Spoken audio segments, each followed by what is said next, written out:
Hey everyone, George here, 40plus.fitness. I'm going to keep this video short. Today I wanted to talk about our workouts and what our workout program should look like and how we should build them for ourselves. This is sort of following on from the keeping things or focusing on the basics at home, getting the basics right, your sleep, your walking every day, getting those habits in, and your nutrition. Remember the 80%, 20% whole foods to percentage to processed foods. Get that habits in, nail those habits in. And then in the workout in the gyms, your programs, what they should look like.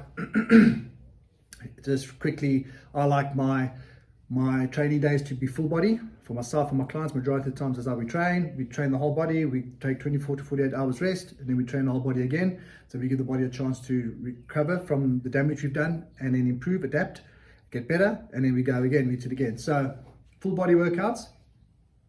You could do this 3 days a week, 4 days a week, obviously with enough rest periods in between.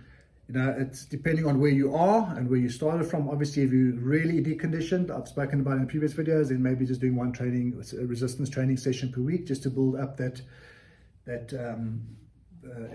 momentum. You don't want to do too much too soon, remember, and then maybe a month or two down the line you add another day, and then as you go along you add another day, and then doing it 3 days a week, and it's perfect to fit into your entire life and the stresses of your life, and then you're not overdoing it in the gym. So like I said before in other videos, it's always good to start there, slowly build you up, build up your momentum, build up your ability to sustain a workout program in your whole life in general, you know, your kids and jobs and school, taking kids to school and whatever, anything else, that might be involved.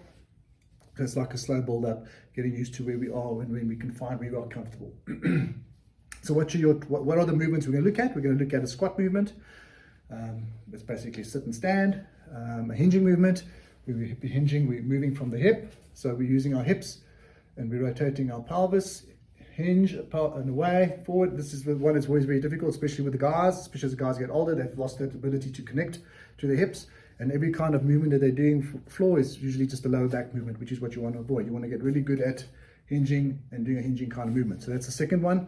Third and fourth and fifth is pushing movement, a pulling movement, and then some kind of rotation. So when you build your program, you want your program to, I like the programs to start with the lower body movements first, your squats and your hinges, just because those are the most taxing on the body and most taxing on the central nervous system. So you want to get them out and done, finished, while you still got maximum energy for your workout program, and not at the end when you're like fatigued and, you know, then you're going to do half-assed movements for the most important body part, right? After we do the legs, then I like to always start with pulling. Majority of the times pulling movements, that's purely because of our bad posture and our shoulders. So I want to start focusing on pulling and opening up the chest. So I do those workouts first. It's switches on the muscles in the back, puts us kind of in a better position.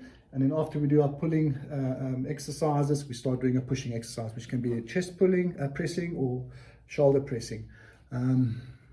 We can do this afterwards, and then we can do our rotation. Our rotation we can fit in anywhere. If we're doing some kind of lunge squat, then we can add our rotations over there. We can do our rotations with our pressing, like a push-up, and then rotating. We can use cables to rotate, and that kind of stuff. So get those 5 movement patterns in. If your workout program is like, if you're working out and it's 40 minutes, 45 minutes, and you still got a little bit of time, then you can start adding exercises that isolate muscle groups.